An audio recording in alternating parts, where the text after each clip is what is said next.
سور کی سلطنت خداداد اور اس کے بادشاہ سلطان ٹیپو شہید رحمت اللہ علیہ.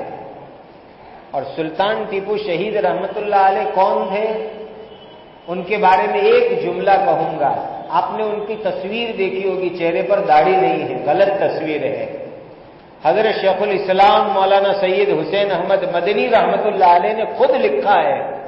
کہ سلطان ٹیپو شہید رحمت اللہ علیہ اپنے زمانے کے قطب اور ابدال کے سردار تھے. اتنے اونچے درجے کے اللہ کے ولی تھے جن کی زندگی میں تہجد کی نماز کبھی فوت نہیں ہوتی تھی. اور جس دن وہ شہید ہوئے ہیں سری رنگا پٹنم کے میدان کے اندر، اس دن بھی تہجد کی نماز پڑھی، فجر پڑھی، قرآن کی تلاوت کی، اشراق کی نماز پڑھی اور اس کے بعد میدان میں آ کر کے شہید ہوئے ہیں. اور 1799 عیسوی کے اندر شری رنگا پٹنم کے میدان کے اندر جس دن سلطان ٹیپو شہید رحمت اللہ علیہ کی لاش گری ہے تو اللہ تعالیٰ نے ان کے چہرے پر ایسا رعب رکھا تھا، ایسی پر رعب شخصیت تھی کہ ایک انگریز کی ہمت نہیں تھی کہ وہ سلطان ٹیپو کی لاش کے قریب بھی آوے. بعض مورخین نے لکھا ہے کہ تقریباً 3 دن گزر گئے، 3 دن سلطان ٹیپو کی لاش کے. 3 دن کے بعد انگریز افسر جنرل لارڈ ہارس کو ہمت ہوئی 3 دن گزرنے کے بعد، اور وہ سلطان ٹیپو شہید رحمت اللہ علیہ کی لاش کے پاس میں آیا. اور اس لارڈ ہارس نے آ کر کے حضرت سلطان ٹیپو شہید رحمت اللہ علیہ کے سینے کے اوپر بیٹھ کر کے انگریزوں کا جھنڈا جس کو یونین جیک کہتے ہیں وہ ان کے سینے پر رکھا اور رکھ کر کے اس کی زبان سے یہ جملہ نکلا کہ آج سے ہندوستان ہمارا ہے. 3 دن کے بعد ان کو یقین ہوا حضرت سلطان ٹیپو شہید رحمت اللہ علیہ کی شہادت کے بارے میں. اور وہ پہلا موقع تھا کہ حضرت سلطان ٹیپو شہید رحمت اللہ علیہ نے شری رنگا پٹنم کے میدان میں انگریزوں کے سامنے راکٹ استعمال کیا تھا. راکٹ کے ذریعے اٹیک کیا انگریزوں کی فوج کے اوپر. تو انگریز حیران رہ گئے کہ یہ لوگوں کے پاس کیسی ٹیکنالوجی ہے کہ یہ لوگ راکٹ کے ذریعے اٹیک کرتے ہیں. اسی سلطان ٹیپو شہید رحمت اللہ علیہ نے جو راکٹ انگریزوں کی فوج پر مارا تھا وہ راکٹ جو بعد میں گرا پڑا ہوا تھا اس کو وہ لوگ انگلینڈ لے گئے اور لے جا کر کے اس کے اوپر ریسرچ کر کے آج دنیا میں جتنی میزائل ہیں وہ انگریزوں نے ایجاد کی. اتنے آگے تھے وہ لوگ ٹیکنالوجی اور سائنس کے اندر حضرت سلطان ٹیپو شہید رحمت اللہ علیہ.